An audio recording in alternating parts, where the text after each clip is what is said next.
आरो बेयाव जांख्रिखांनायाव ना सोरबा BPF दङ ना सोरबा UPPL दङ ना सोरबा BJP दङ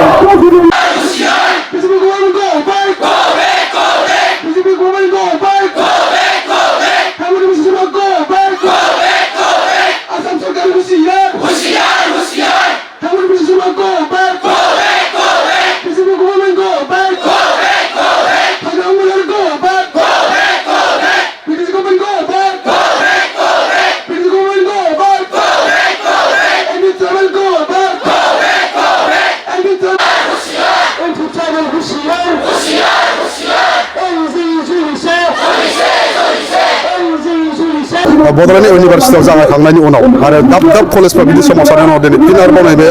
काजलगावनि UN एकाडेमियाव दिनै सोमावसारनाय जादों मा फोरमायो बुंदों दा मोनसे खोथाखौ नोंथांमोनाबो मोनथियो मानो होननानै बुङोब्ला जोङो लाइमोनफोरा मोनसे जांख्रिखांनाय फैदों आरो बेयाव जांख्रिखांनायाव ना सोरबा BPF दङ ना सोरबा UPPL दङ ना सोरबा BJP दङ बियो मोनसे ओरैबायदि बिग्रायनाय बे बिग्रायनाया माहारिनि मोनसे जांख्रिखांनाय ट्राइबेल जि लाइमोनफोरनि मोनसे जांख्रिखांनाय बे जांख्रिखांनायाव सोरनिबा माबा मोनसे थुंज्लायनाय सोरनिबा उमुक साननाय बिदि जेबो गैया बेवहाय थोंजोङैनो बिग्रायनाया बेनो मोनद' जनजातिनि ST होनायनि बिरुद्धयै बिग्रायनाय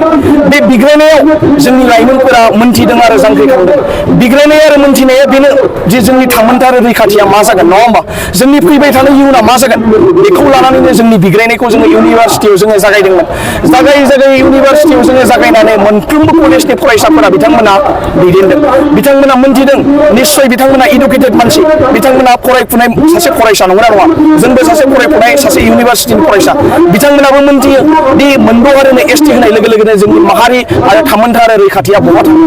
गैया नङा होनब्लाबो जोंहा माबा मोनसे नङा माबा मोनसे जोंहा इफेक्ट जागोन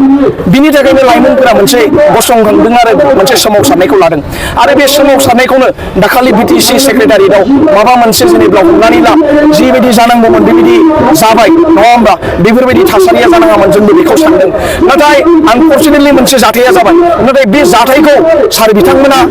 जों बिथांमोनखौ रिसपेक्ट खालामो सार बिथांमोना जोंखौ जि सोरनिबा थुंज्लायनाय सोरनिबा उमुक जों बुंदों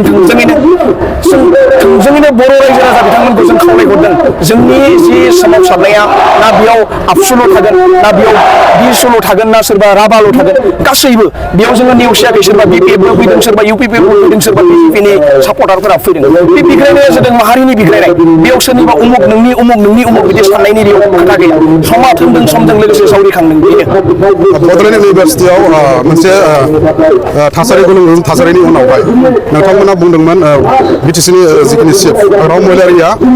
नैबे ST गनायथि होनायखौ बोखांना लाफिनगोन नाथाय दिनैसो बिथाङा बोखांना लाफिना मा फोरमायो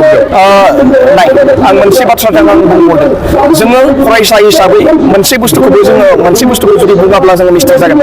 हाग्रामा महिलारि सारा बिथांखौ जोङो रिसपेक्ट होयो मानो होननानै बुङोब्ला बिथाङा 14 बोसोर जोंनि BTCखौ दैदेननायनि उनाव बिथाङा नै आरो मोनसे सरकाराव फैफिनबाय नङा होमबा गासै राजनितिकनि जोङो लिडारफोरखौ जोङो रिसपेक्ट होयो नाथाय बाथ्राया बेसो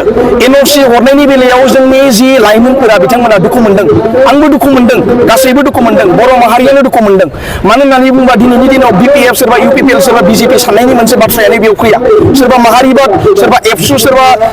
बनसु सोरबा BSU बिदि साननायनि बाथ्रायानो फैया ट्राइबेल माहारि हिसाबै गासैबो फैदों नाथाय उइथड्र खालामनायनि बेलायाव सोमावसारगिरिया जे 24 आवार्सनि गेजेराव जि उइथड्रनि मोनसे स्टेटमेन्ट होदोंमोन बे स्टेटमेन्टआव सार बिथाङा जि प्रेस मिटनि गेजेरजों फंनैसो बाथ्राखौ जोङो बुंनायखौ जोङो नुनो मोनदों नाथाय उइथड्रनि बाथ्राखौ बुंनाय जायाखै नाथाय बे बेलाखौ जोङो माहारि दैदेनगिरिफोरा जोङो सावरायबाय थानाय जादों बिनि जि सारनि बिथांनि जि फिननायखौ जोङो माबायदि जोङो मोनगोन आरो बिनि थाखाय जोङो माबायदि बिग्रायफिनगोन नङा होमबा जोंनि मोनथायनि थाखाय जोङो सानदों जोंनि बिग्रायनाया BTCआव जोङो बिग्रायबाय थाबाल' जानाय नङा जोंनि बिग्रायनायखौ जोङो आसामसिमबो लांनांगोन जोंनि बिग्रायनायखौ जोङो जन्तर मन्तरसिम जोङो दिल्लीयावबो जोङो लांनांगोन बे बिग्रायनायखौ जों सानदों मानो होननानै बुङोब्ला बेयाव जोङो जेबो साननाय जोङो जेबो गैया बेयावहाय जोंनि साननाया मोनसेल' क्लियार नांगौबा जोङो जोंनि जिउखौनो दानांगोन जोंनि माहारिनि थाखाय जोंनि थामोनथानि थाखाय बेयाव जोंहा जेबो गिनाय गैया नाथाय जोंखौ जि षड़यन्त्र खालामनानै बबेबा मोनसे पलिटिकेलनि माहारिनि थाखाय माहारि आफादजों सरजाबनानै माखासे बाथ्राखौ बुंदों बेबायदि बाथ्रा बुंनायनिफ्राय बिथांमोना गोजानाव थानांगौ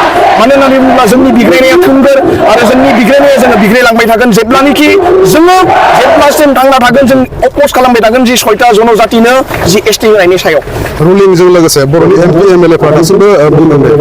मोनद' हारिनि थाखानाय मोनद' हारिनि अनगायैबो जुदि एसटिखौ होमारोब्ला जागोन उनाव बे बाथ्रा जोंनि स्लगाननि गेजेरजों जोङो बुंदों सासे पलिटिकेल लिडारखौल' जोङो हमबाय थायोब्ला बेयाव जानाय नङा मानो होननानै बुङोब्ला बेयाव जि एसटि होनायनि सायाव जायफोर पलिटिकेल लिडारफोरा बेयाव षड़यन्त्र दङ आखाइ दङ बिथांमोनखौथ' लाइमोनफोरा सोंगोन दाथ' कुइसन खालामगासिनो दङ आरो मोनसे बाथ्राखौ सोंबाय थादों जि पार्लियामेन्टआव विन्टार सेसनाव पार्लियामेन्ट जागोन बेयावहाय जोंहा सानै एमपि दङ बिथांमोना डिबेट खालामनांगोन बिथांमोना जुदि सिरि सिरि थांनानै सिरि सिरि जुदि फैयोब्ला बेखौ लाइमोनफोराथ' एक्सेप्ट खालामनाय नङा बिनि सायाव जोङो बिग्रायगोन मानो होननानै बुङोब्ला थामोनथाय आरो रैखाथिनि थाखाय बेयाव पार्टिनि साननाय गैया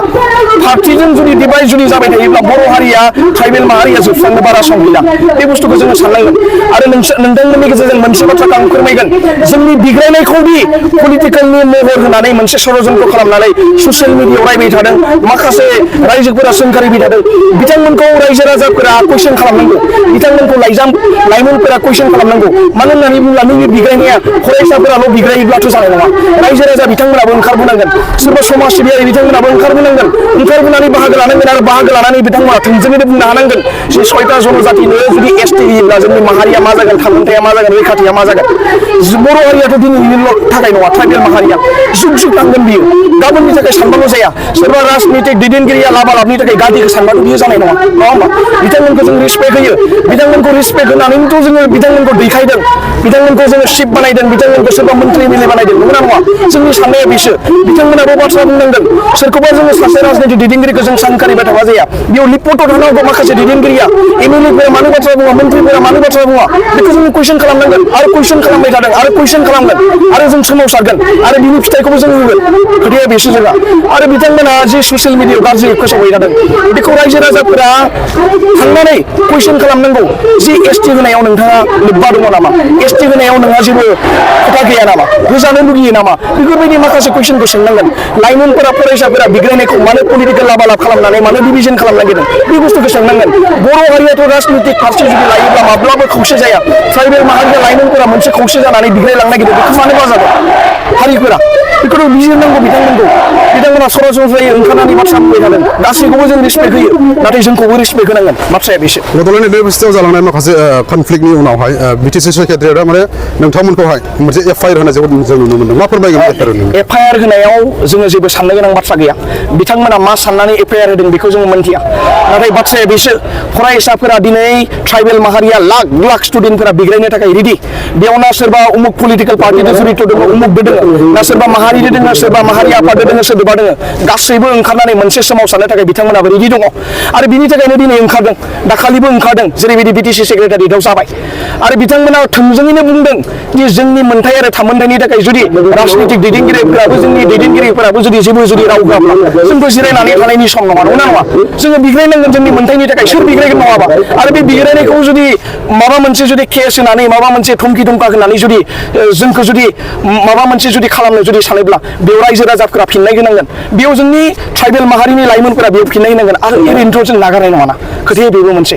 दा खोथाया बेसो बिथांमोना जों मोजां खामानि मावदों बिग्रायदों बिथांमोना समालोचना खालामबाय थादों बिथांमोना बुंदों उमुक उमुक उमुक बिदिथ' साननाङाना बेयावथ' नै ना सोरबा एबसुनिल' फैदों ना सोरबा उमुकनिल' फैदों बेयावथ' गासैबो फैदों आरो गासैबो फैगोन रायजो राजाया पलिटिकेलि डिभाइड जाबाय थानाङा दिनैनि समाव खौसे जानायनिसो सम बिथांमोना साननांगौ बेखिनि बाथ्राखौ आरो खौसेनि मोन्थोरजों जुदि थाङोब्ला निश्चय बर' हारिया ट्राइबेल माहारिया मोनसे स्टेटसिम मोनहैगोन नंगौना नङा मान मर्यादाया जुदि जोबलाङोब्ला भबिष्यतआ जुदि जोबलाङोब्ला थामोनथाय रैखाथिनि बाथ्राया बहा थागोन इयुन जेनेरेसना बहा थागोन आरो जायफोरा मोनसे बाथ्राखौ आं खावलायनो लुबैगोन रायजो राजाफोरा जि गामि ओनसोलाव थागासिनो दङ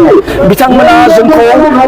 थुलुंगा होदों बिथांमोना जोंखौ सापर्ट खालामदों बिथांमोनखौ जोङो साबायखर बावदों नाथाय बिथांमोनाबो ओंखारबोनांगोन जायफोर जि ससियेल मिडियायाव जोंखौ गाज्रि रावजों बुंदों रायदों बिथांमोनाबो नुजाफैनांगोन मानो होननानै बुङोब्ला दिनैनि बिग्रायनाया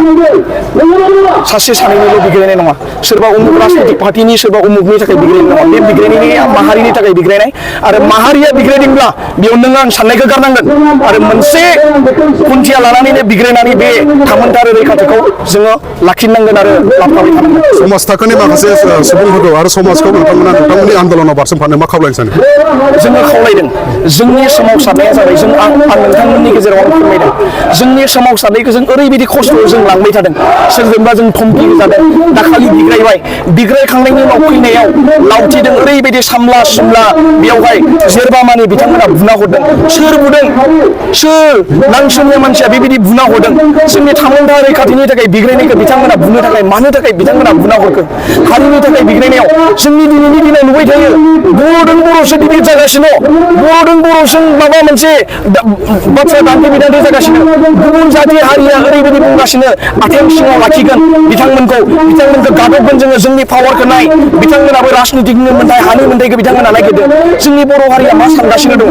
बेनिखायनो आं बुंदों इन्टेलेक्सुवेल जा रायजो राजायानो जा जेबो पार्टिखौ साननानै लाब गैया दिनैनि सारा बिग्रायनायनि सम नोंथांमोनाबो बिग्रायनांगोन जोंबो बिग्रायनांगोन गासैबो ज' जानानै जों बिग्रायनांगोन नोंथांमोननि आन्दोलनखौ जुदि गमामायैनो मानियालासिनो एसटिखौ होमारोब्ला मा खालामो नोंथांमोन जोंनि आन्दोलना बुंबाय जों बुंदों जोंनि आन्दोलना बिटिसि सेक्रेटारियेट बिटिसियावल' बिग्रायबाय थाबा जों जानाय नङा सोरबा बिटिसिनि राजनितिक दैदेनगिरिखौल' जोङो दाय हमबाय थाबा जानाय नङा मानो होननानै बुङोबा षड़यन्त्र खालामग्राया जाबाय मेन षड़यन्त्र खालामग्रा होनो नागिरग्राया जाबाय आसाम गभर्नमेन्टनि जाय चिफ मिनिस्टार हेमन्त बिश्व शर्मा आरो बेजोंनो लोगोसे जायफोर मिनिस्टारफोर दङ बेयाव मेन मानसियानो जायो बिसोरो बिथांमोनखौल' जों कुइसन खालामगोन जोंनि बर' माहारिनि जे राजनितिक दैदेनगिरि बिथांमोनखौल' जों सोंखारिबाय थाबा जों जाया स्टेट गभर्नमेन्टसिम जोङो थांगोन स्टेट गभर्नमेन्टनिफ्राय जोङो दिल्लीसिम थांनानै जों जन्तर मन्तराव फरायसाफोरानो लोब थांगोन जोङो बिग्रायहैगोन जोङो पार्लियामेन्टआव जोङो बिग्रायहैगोन जोंखौ हमदों जोंखौ जेल होदों जोङो जेबो जों साना माहारिया थांना थानांगौ बेनिखायनो गासैखौबो आं अनसायनो खावलायदों सोरबा फेसबुक सोरबा ससियेल मिडियायाव बेबायदि दान्थे बिदान्थे जानाङा जों खौसे जानानै जोङो बिग्रायलांनांगौ आरो बेयाव जोङो जेबो उमुक साननो गोनां जेबो बाथ्रा गैया जोंनि थांखिया मोनसेयानो 6टा जनजातिखौ एसटि होनायनि गोजानाव दोननांगौ मानो होननानै बुङोब्ला जोंनि थामोनथा रैखाथिखौसो जों लाखिनानै जोङो थांनांगौ बेनो आरो